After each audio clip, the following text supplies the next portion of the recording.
জানেন যে গত কয়েকদিন ধরে, এটা অনেক বছর ধরে, বছরের পর বছর ধরে ফিলিস্তিনের গাজা এবং রাফায় যে বর্বরচিত যে হামলা হচ্ছে ইসরায়েল কর্তৃক, তার প্রতিবাদে বাংলাদেশ জাতীয়তাবাদী ছাত্রদল কর্তৃক আয়োজিত আজকে ঢাকা বিশ্ববিদ্যালয়ের রাজু ভাস্কর্যে এখানে কেন্দ্রীয়ভাবে একটি বিক্ষোভ সমাবেশ পালিত হচ্ছে এবং সারা দেশের সকল শিক্ষা প্রতিষ্ঠানে আমাদের এই কর্মসূচি পালিত হচ্ছে। গাজাতে যে বর্বরচিত হামলা হচ্ছে, সেখানে শিশুরা মারা যাচ্ছে, সেখানে নারীরা মারা যাচ্ছে, কিন্তু পশ্চিমা বিশ্ব যুদ্ধ থামানোর জন্য যেই পরিস্থিতি তৈরি করার দরকার বা সমাধান করার দরকার, সেরকম কোনো পদক্ষেপ আমরা দেখছি না।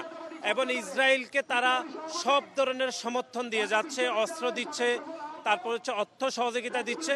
এর প্রতিবাদে আজকে বাংলাদেশ জাতীয়তাবাদী ছাত্রদল কর্তৃক আয়োজিত আজকে গাজা এবং রাফায় যে বর্বরচিত হামলা, তার প্রতিবাদ এবং ফিলিস্তিনি মানুষের সমর্থনে আজকে আমাদের এই অবস্থান কর্মসূচি।